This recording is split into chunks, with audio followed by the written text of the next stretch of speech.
Hello, welcome to Walk in the Park. My name is Tony Ingram, and this week is episode 55, recorded on September 11th, 2013.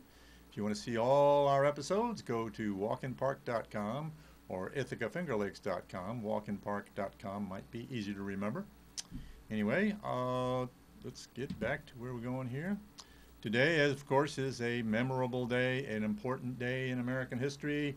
And where were you 12 years ago on September 11th? I think we all know. I was actually working in a state park, in Cayuga Lake State Park, a beautiful sunny day when such a tragic thing happened as the 9/11 attacks. Well, we're going to start off going to a park. This is the National 9/11 Memorial and Museum. Right on the site, those two large square pools, reflecting pools there, are the footprint of the two twin towers that went down, of course, in the 9/11 attacks. This is ground level, with the names of all the people that perished there. And of course, people perished in Pennsylvania and D.C. as well, but we're going to focus on the New York aspect. Here's an image of some people doing rubbings on the names, and people from fire departments from all over the country, because a lot of the people that died in the buildings, over 400, were New York City firemen. So it's a terrible thing. So here we use another view of one of the pools, right downtown in Battery Park area, downtown Manhattan. So we've got I've got a little video to show you, actually, that I made up. I have my Park Minute series, and I didn't experience September 11th in New York City, but although I had friends, my wife and I have friends and family that lived and worked right all around it and were deeply affected by it. And of course, we were too. But this little video is about how folks started showing up state in parks in the days and weeks following 9/11. People came up from New York City to get away from the shock and the horror, and to find some solace in natural beauty. So we'll go right to that here in a sec.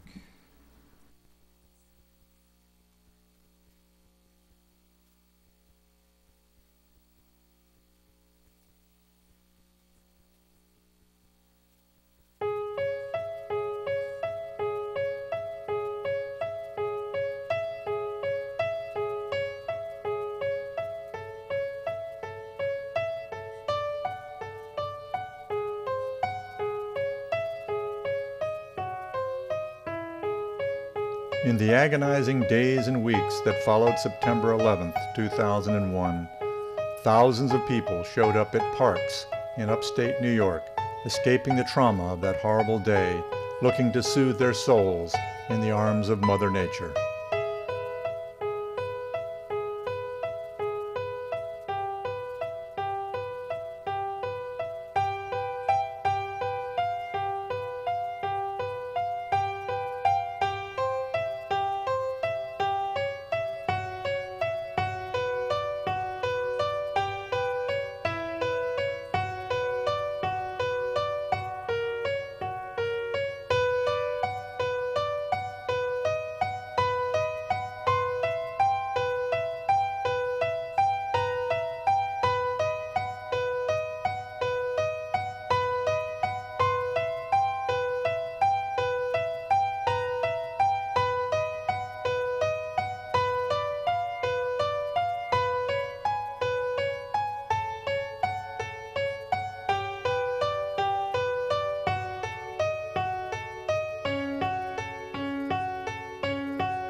Okay, so actually I've got a couple of quotes here from some Americans.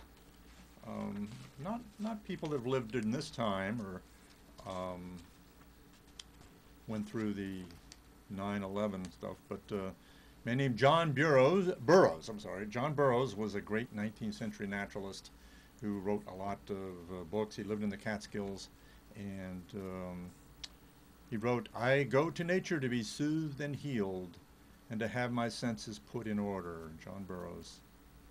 John Muir, who on the other side of the continent fought to save the Sierra Nevada mountains and led to the creation of Yosemite National Park and founded the Sierra Club, wrote, "Climb the mountains and get their good tidings. Nature's peace will flow into you as sunshine flows into trees.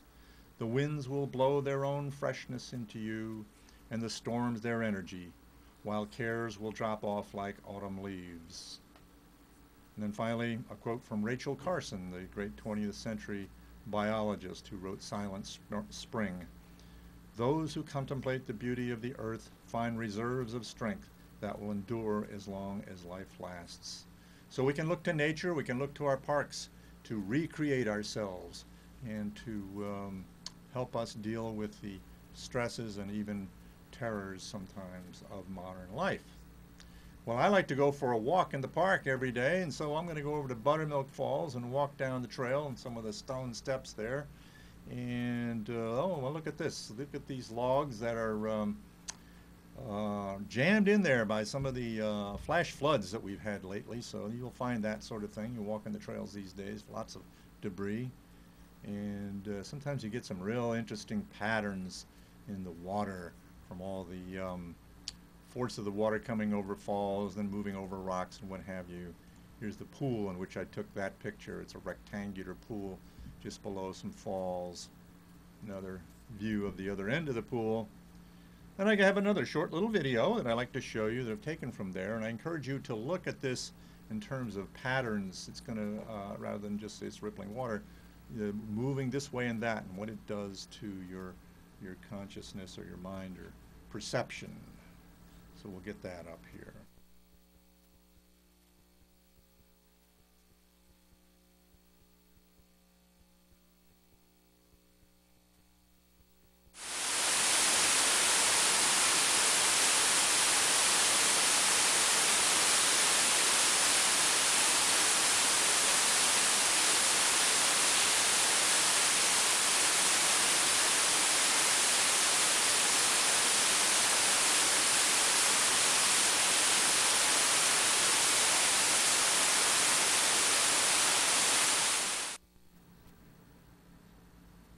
So one of the things in nature, you can look in different patterns and different things and see things that kind of disrupt your sort of rectilinear, time-based anxiety of living in the world created by humans.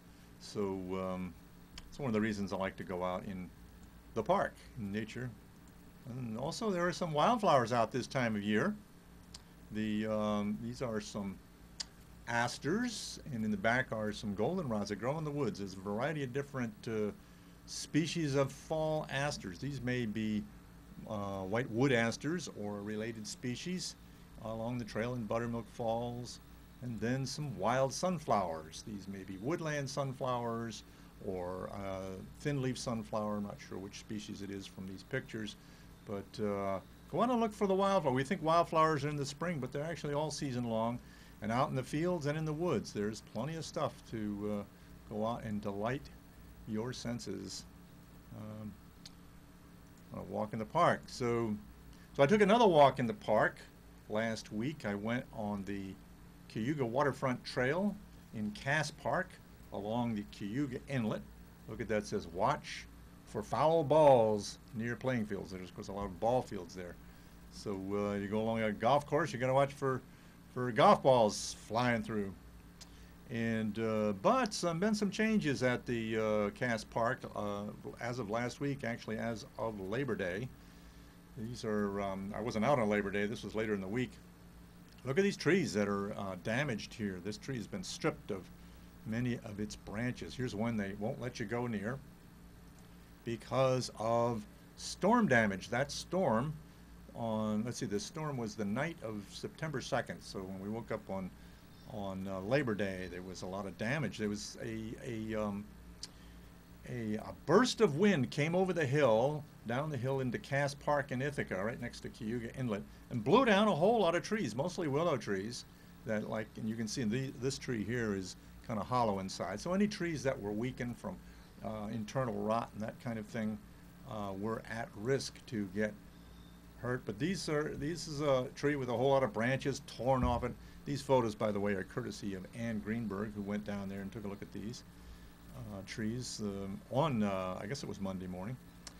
And it was funny because there wasn't storm damage like this most anywhere else that I found. There may have been, but I didn't run across it. I don't think Stewart Park got this kind of damage. I lived up in South Hill, wasn't aware of it. And Cornell Plantations had some trash around, but they'd been flooding, a little bit of flooding, but not this kind of damage. The severe wind blew down the hill, I heard from someone who described it. That was just quite an intense little burst. So the trees, a lot of tree damage, and they'd already gotten at it with the chainsaws last week. So look at that, all along the trail. They've cleared the trail out. So that was pretty bad damage to trees along Cass Park and Cayuga Inlet. So that's too bad. We've lost a lot of trees there, but there's still quite a few left. And mostly trees probably that were, like I say, look at this one, was hollow inside, been rotted out and probably eaten out by ants or something, and didn't offer enough resistance to a really strong wind. Look at that one right there. So that's the same one, I guess. So yeah, a lot of damage at Cass Park. So interesting effects we've had from storms this summer, floods and tree damage and so forth. A lot of storms. So I'm going to take a look at one more. This is over by the ball fields next to the I guess that's the bathroom there.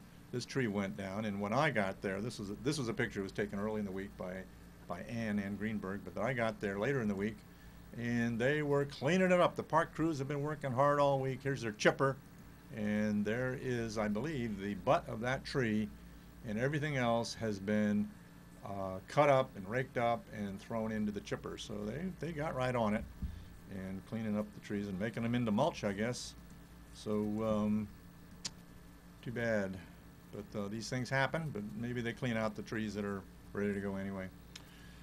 I continue my walk along the Cayuga Waterfront Trail along Cayuga Inlet and came up to Allan Treman Marine Park, which goes from the rest of the distance to Cayuga Lake on the west side of Cayuga Inlet. Of course, Treman Marina is one of the biggest marinas inland in the state. It might be number 2, used to be number 1. In any case, there's some 400 boats in there.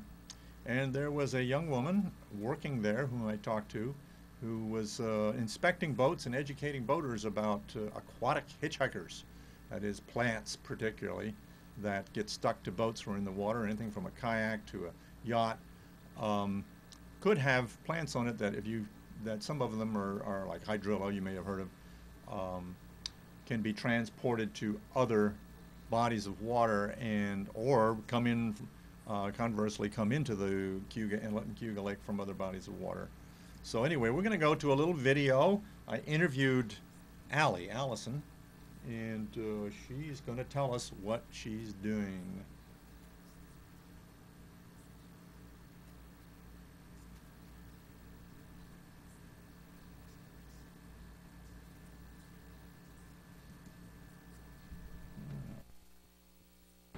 Hello, my name is Allie Kwasnick. I am a watercraft steward under the Finger Lakes Institute based out of Hobart and William Smith College. My job is to keep an eye on the aquatic invasive species that we have in this area. So what I do is I check the boats that are coming in, and we keep a data collection sheet of information such as what type of boat it is, what state it's from, how many people there are on the watercraft, whether or not it's launching or receiving into the marina. And what I do is make sure that there are no aquatic invasive species attached to the boat before it goes into the water and on its way back out. An aquatic invasive species is something that has been brought into this water body that naturally should not be here. It usually comes from some other place in the world, and it enters into this body of water, and it just kind of thrives in the ecosystem that we have here. Usually they are nuisance species, and they take over all of the things that the native plants should be using. One big problem species that we have here is called hydrilla. They found it about 2 years ago in 2011 in the Cayuga Inlet, It's a species that grows from a tuber in the sediment and can grow upward towards the surface of the water, and then it grows horizontally across the surface. From there, it just eats up all the oxygen and creates a really dense covering. So this could be hinging on all the boating, swimming, all the recreational activities that we have in the area. It can also affect all the native species that are trying to survive, depletes the water of oxygen so that the fish have a hard time surviving, takes over the other native plant species. So that is one thing that we've been trying to monitor. There is currently a couple herbicides that are being released into the lake. They're pretty safe for the general public. We don't recommend irrigation or things like that, but it's been doing a pretty good job to try and eradicate the problem.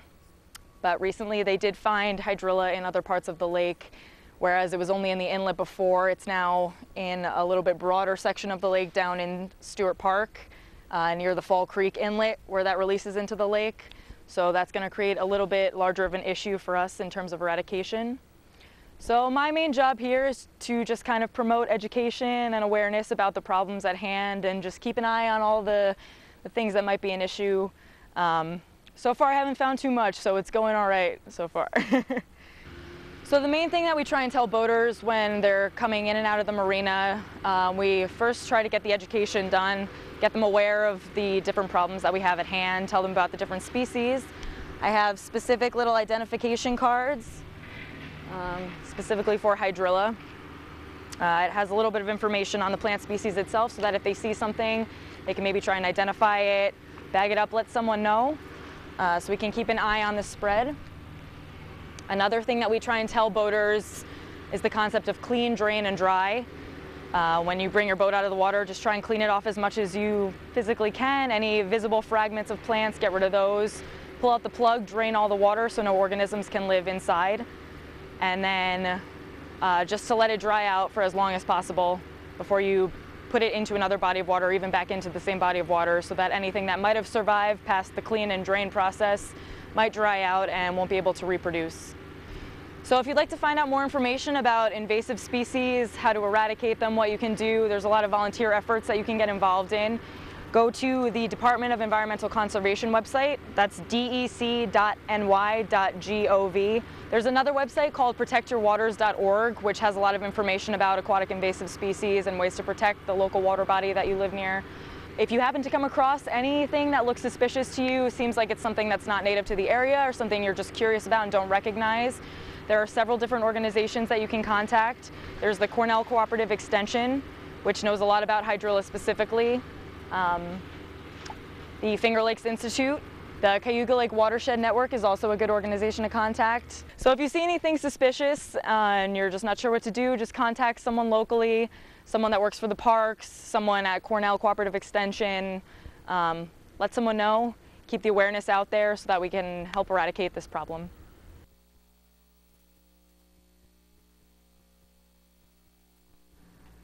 Okay, thank you, Allison. The couple of other websites you can go to, particularly for hydrilla, stophydrilla.org, I think it is, and then floatingclassroom.net. The Cayuga Lake Floating Classroom does hydrilla surveys and they do basically an inventory of the aquatic plants in the south end of the lake right now. So they're taking volunteers to go out on hydrilla surveys, free ride on the boat. They train you how to look for the hydrilla. They go out and pull up plants from the bottom on a very systematic way, looking for any possible other instances of hydrilla growing out in the lake itself on the shelf just north of Stewart Park. So, and of course north of Allan Treman Marine Park as well. So go to floatingclassroom.net if you're interested in participating in those hydrilla survey cruises. Okay, so now we're going to go over to Seneca Lake and the east side of Seneca Lake. Another friend of mine took some pictures after that of that heavy rain and the effects of that heavy rain that we had around Labor Day. And Caroline Hoover's her name. She lives in Burdett. So we're going to go over in the town of Hector, which Burdett is in, and go to Hector Falls. And she took this picture, and she took a little bit of video too, so I have a very short bit of video to share with you of Hector Falls in high water circumstances.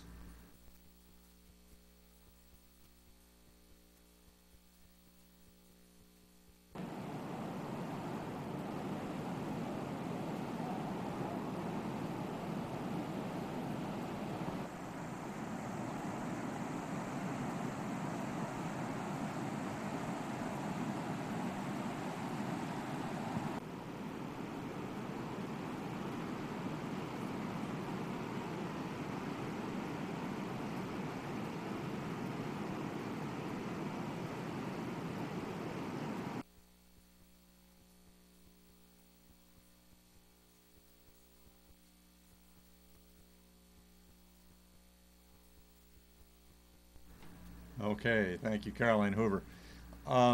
You might have noticed cars driving right in front of it. Actually, there's an upper falls and a lower falls, and the highway goes between the two. Their falls are virtually right next to each other. So I guess you could tell that we were looking off the bridge on one side and then the other.